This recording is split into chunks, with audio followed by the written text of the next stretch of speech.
ഇനി അഞ്ജലി ഞാൻ ഇനി ഒരാഴ്ച കണ്ടു വരത്തുള്ളേ. അതെന്താ എല്ലാ ദിവസവും വൈകിട്ട് വരുന്നില്ലായിരുന്നു? മുതലാളി പറഞ്ഞടി ഒരാഴ്ച ഇനിയും തൊട്ട് നിക്കണോന്ന്. ഇനി എന്ന് വരും രമേശേട്ടൻ? ആഴ്ച വരും, ഞായറാഴ്ച. അപ്പോൾ ഒരു ദിവസമല്ലേ ഉള്ളൂ? ആ ഒരു ദിവസം മാത്രമേ ലീവ് ഉള്ളൂ, ബാക്കി ഒരാഴ്ച മൊത്തം ജോലിയാണ്. മക്കളെ പോവാണേ അഞ്ജലി, പോവാണേ. ആ രമേശേട്ടാ, മക്കൾക്ക് അച്ഛൻ വരുമ്പോ എന്തോ വാങ്ങിച്ചോണ്ട് വരണ്ടേ? എന്തേലും വാങ്ങിച്ചോണ്ടോന്ന് ചോദിച്ചാ? എന്നാ പോവാണേ അച്ഛനെ. ടാറ്റ മക്കളെ.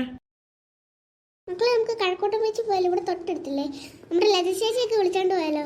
നമുക്ക് ആരോഗ്യം വിളിച്ചോണ്ട് പോയി. എപ്പോഴാ പോവാ അമ്മേ? നമുക്ക് ഇപ്പൊ തന്നെ പോവാ.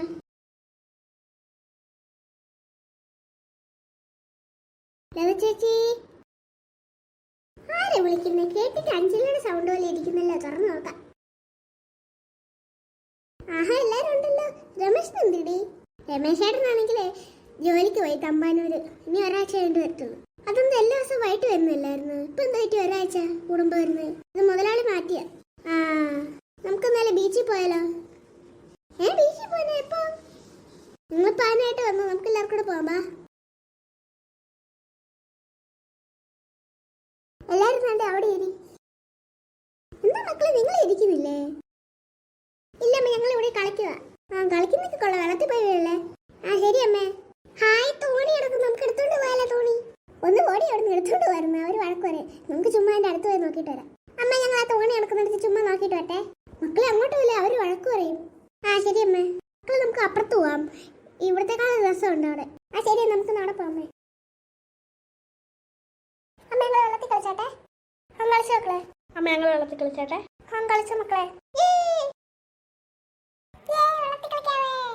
അതെ എന്താ അമ്മേ? അതെ മോളെ, അങ്ങോട്ട് പോവാ വെള്ളത്തിൽ കളിക്കാൻ. മോൾക്ക് ജലദോഷമല്ലേ, അതുകൊണ്ട് വെള്ളത്തിൽ ഇറങ്ങണ്ട. എന്റെ അമ്മ പ്ലീസ് എന്റെ വെള്ളത്തിൽ ഇറക്ക്. പാർക്കൂടി നിങ്ങൾക്ക് ജലദോഷമോ? ജലദോഷം പിന്നെ കൂടി പനിയാവത്. എന്റെ അമ്മ പ്ലീസ്, ആരും ഇറങ്ങിയല്ലോ. ആർക്കാർക്കും ജലദോഷമൊന്നും ഇല്ല, അതുകൊണ്ട് മോളിപ്പോ ഇവിടെ ഇരിക്കും. ആരുടെ വെള്ളത്തിൽ കളിക്കുന്നത് നോക്കി ആസ്വദിക്കാം, അല്ലാതെ ഇടയിൽ നിന്റെ ലോണിന്റെ എത്ര അടവാടി? ഇനിയും 11 അടവും കൂടെ ഉണ്ട്. ചേച്ചിക്ക് എത്ര ഉണ്ട്? എനിക്കിന്ന് 5 അടവും കൂടെ ഉണ്ട്.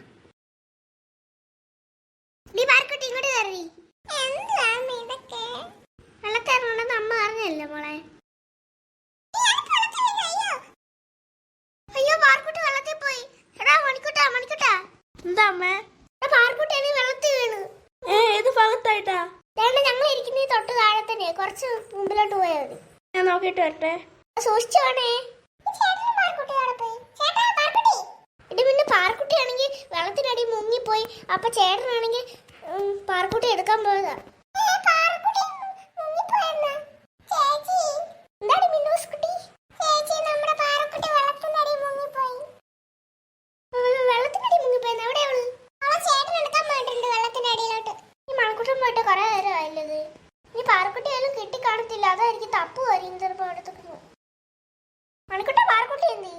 അമ്മ, ഞാനിവിടെ തപ്പിയിട്ട് കാണുന്നില്ല അവളെ. മണിക്കൂട്ടി നമുക്ക് ഒന്നുകൂടെ നോക്കാം, നമുക്ക് രണ്ടുപേർക്കും. ആ ശരിയല്ലേ അമ്മേ? കുഞ്ഞമ്മേ, പാർക്കുട്ടി വെള്ളത്തിനടി പോയോ? അതെ വീണേ. അവർ രണ്ടുപേരും പോയിട്ട് കുറെ നേരമായല്ലോ. നീ പാർക്കുട്ടി കിട്ടി കാണത്തില്ലേ? അയ്യോ, എവിടൊക്കെ തപ്പി നിറയും. കുറെ വെള്ളം കുടിച്ചു, ഉപ്പുവെള്ളം. ഓ, പാർക്കുട്ടി കിട്ടി. ഇപ്പൊ ഒരു സമ്മാനമായ. അയ്യോ, അവളാണ്ട് മയങ്ങി കിടക്കുവായിരുന്നു അമ്മ വെള്ളത്തില്. ഇങ്ങനെ വീട്ടിൽ പോവാം. ആ, പാർക്കുട്ടിക്ക് എങ്ങനെയാടി വീണത്?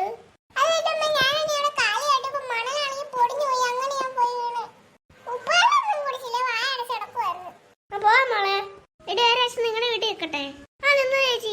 രമേശൻ പോയില്ലേ, നിങ്ങൾക്ക് ചിലപ്പോ പേടിയായിരിക്കും, അതുകൊണ്ട് ഞങ്ങൾ ഒന്ന് കൂട്ടി നിൽക്കാം. ആ ശരി ചേച്ചി, നമുക്കൊന്നാ പോവാം ചേച്ചി. ശരിയടി, നമുക്കെന്നാ പോയി കളിക്കാൻ പാ. ഞാൻ കഴിഞ്ഞ പ്രാവശ്യം വന്നപ്പോ ഈ ഫോട്ടോ ഒട്ടിച്ചില്ലായിരുന്നല്ലോ, പുതിയ ഫോട്ടോയാണ്. അല്ല ചേച്ചി, നമ്മുടെ മറ്റേ വീട്ടിലായിരുന്നു, കോഴിക്കോട്ടിലെ വീട്ടിലുണ്ടായിരുന്നു ഈ ഫോട്ടോ ഒക്കെ. ചേച്ചി കണ്ടില്ലേ? ആ, ഞാൻ ഇപ്പോഴും ഓർത്ത് അവിടെ ഉണ്ടായിരുന്നില്ലേ. എന്നിട്ട് കഴിഞ്ഞ പ്രാവശ്യം വന്നപ്പോ കണ്ടില്ലല്ലോ ഇത്. അന്ന് ചേച്ചി ഇത് ഒട്ടിച്ചില്ല. പക്ഷെ നമ്മുടെ 3 ഫാമിലിയും കൂടെ ഒരുമിച്ച് പോയതില്ലേ ജടായിപ്പാറ? സുമേഷ് ഏട്ടൻ, പ്രകാശ് ഏട്ടൻ, രമേശ് ഏട്ടൻ, 3 ഫാമിലി കൂടെ പോയ ജടായിപ്പാറ പോയ പിക്ചറില്ലേ അത്? ചേച്ചി, നമ്മൾ 2 ഫാമിലി ആയിട്ട് പോകുന്നതിന് ജടായിപ്പാറ പോയില്ലേ? അതിനു മുമ്പ് കുറച്ച് നാൾ മുമ്പ് എടുത്ത പാർക്കുട്ടിയൊക്കെ ഉണ്ടായി കണ്ട് 1 വയസ്സൊക്കെ ആയിട്ട് എടുത്ത ഫോട്ടോ അത്. അതാ ഞാൻ ഓർത്തിൻ്റെ അകത്ത് പാർക്കുട്ടിയൊക്കെ ഉണ്ട്. ഇത് നിങ്ങളുടെ മാത്രം ഫാമിലി ഫോട്ടോ അല്ലേ?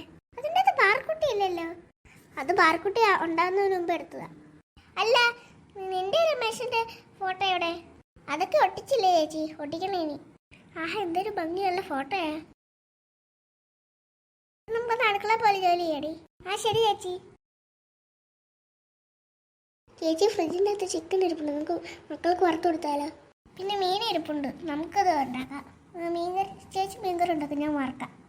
ആ ശരിയടി. എൻ്റെ അമ്മ അതെന്താണ് ശൂശൂന്ന് സൗണ്ട് കേട്ടെ? എന്താ ചേച്ചി ഒരു ശൂശൂന്ന് സൗണ്ട് കേട്ടെ? ഞാനും കേട്ട ശൂശൂന്ന്. പൈപ്പ് എന്താണ്ട് ലീക്കായ സൗണ്ട്. ഇവിടെ ഒരു പൈപ്പിലുണ്ടെങ്കിൽ അങ്ങനെ ലീക്ക് ഉണ്ട്, ചിലപ്പോൾ ചീറ്റ് വരും, ആ സൗണ്ട് ആയിരിക്കും കേട്ടെ. ഓ, ഞാനാണെങ്കിൽ ഒന്ന് മേടിച്ചു പോയി. പിന്നെ സൗണ്ട് കേൾക്കുന്നു. പൈപ്പ് പൊട്ടിയാണെന്ന് നോക്കട്ടെ, വരട്ടെ. ചേച്ചി, അവിടെ പൈപ്പൊന്നും വെള്ളമൊന്നും വരുന്നില്ല, സൗണ്ട് ഒന്നും കേൾക്കുന്നില്ല അവിടുന്ന്. പിന്നെ അവിടുന്ന് ആർക്കറിയാം. എന്തായാലും നമുക്ക് ജോലി ചെയ്യണ്ട. ഫ്രിഡ്ജിൻ്റെതാണല്ലോ ചിക്കനും മീനൊക്കെ ഇരിക്കുന്നത്, കിടക്കട്ടെ. അയ്യോ അയ്യോ, പാമ്പ്! പാമ്പ് അവിടെ വേണ്ട ചേച്ചി, ഫ്രിഡ്ജിന്റെ മണ്ടക്ക് കേൾക്കുന്നു. എന്റെ അമ്മയെ, അപ്പ ഇതായിരുന്നല്ലോ സുബ ചീറ്റുന്ന സൗണ്ട് കേട്ടെ. എന്റെ അമ്മച്ചിയേ, ഞാനിപ്പോ ഫ്രിഡ്ജ് അടക്കാൻ പോവായിരുന്നു, ഇപ്പൊ എന്റെ തല വന്ന് വീണാനെ അത്. നമ്മളിനി എന്ത് ചേച്ചി? രമേശേഷനാണെങ്കിൽ പോയി. ഇത് നമുക്ക് വാവാ സുരേഷിനെ വിളിച്ചാലോ? ആ ശരി ചേച്ചി, നമുക്കിന്ന് വാവാ സുരേഷിനെ വിളിക്കാം. ഞാൻ ഒന്ന് വിളിക്കട്ടെ. അല്ല, വാവാ സുരേഷ് കേട്ടിരുന്നില്ലേ? ആ, വാവാ സുരേഷ് തന്നെ. ഞങ്ങളുടെ വീട്ടില് ഫ്രിഡ്ജിന്റെ മുകളിലാണെങ്കിൽ വലിയൊരു മൂർഖമ്പാമ്പ് കിടക്കുന്നു. സ്ഥലം എവിടെ ആയിട്ട് വരും? കഴക്കൂട്ടം ബീച്ചിന്റെ അടുത്താണേ, അവിടെ എത്തുമ്പോൾ വിളിച്ചാൽ മതിയേ. അല്ല സാറിപ്പോ അവിടെയാ? ഞാനാണ് ഈ കഴക്കൂട്ടം ബീച്ചിന്റെ അടുത്തുണ്ട്. നിങ്ങൾ വഴി പറഞ്ഞോ? കഴക്കൂട്ടം ബീച്ചിൽ നിന്ന് നേരെ ഒരു ഹൈവേ അടപ്പുണ്ട്. ഹൈവേന്ന് വലത്തോട്ട് തിരിയണം. അപ്പോൾ വലത്തോട്ട് ഇടുമ്പോൾ 3ാമത്തെ വീടാണ് ഞങ്ങളുടെ. ഹൗസ് നമ്പർ എത്ര? 198. ആ, കണ്ട്. ഞാനൊന്ന് തുറന്നിട്ട് വരട്ടെ കഥ. പാമ്പ് എവിടെയാണ്? വേണ്ട, ഫ്രിഡ്ജിന്റെ മുകളിലുണ്ട്, കണ്ട. നിങ്ങൾ അങ്ങോട്ട് കുറച്ച് മാറി നിൽക്കേ. അടങ്ങിയിരിക്കട്ടെ അവിടെ, അടങ്ങിയിരി. അയ്യോ, ചാക്ക് എടുക്കാൻ മറന്നുപോയല്ലോ. വണ്ടിക്കകത്താണല്ലോ ചാക്ക്. ചേച്ചി, എൻ്റെ കയ്യിൽ ചാക്ക് എടുത്തോണ്ട് വരാം വണ്ടിയിൽ നിന്ന്. എടുത്തോണ്ട് വരാം.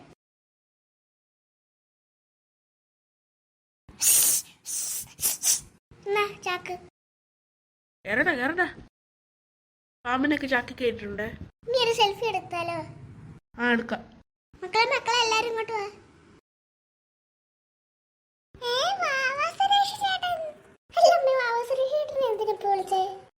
മോളെ ഇതാണ്ട് ഫ്രിഡ്ജിന്റെ മുകളിലാണ് വലിയൊരു മൂർഖൻ പാമ്പ്. അതിനെ കണ്ടിട്ട് ഞങ്ങൾ വാവാ സുരേഷ് ചേട്ടനെ വിളിച്ചത്. ആ കറുത്ത ചാക്ക് ഉണ്ട്, എൻ്റെ അകത്ത് പാമ്പ് ഇരിപ്പുണ്ട്, വലിയ മൂർഖൻ പാമ്പ്. അതിനെ വിളിച്ച വാവാ സുരേഷ് ചേട്ടനെ. സെൽഫി എടുക്കാം മക്കളെ. ഞാൻ സെൽഫി എടുക്കാവേ. ആ, സെൽഫി എടുത്തു കഴിഞ്ഞു. എന്നാ ഞാൻ ഇനിയും പോട്ടെ. ടാറ്റ ചേച്ചി, ടാറ്റ മക്കളെ.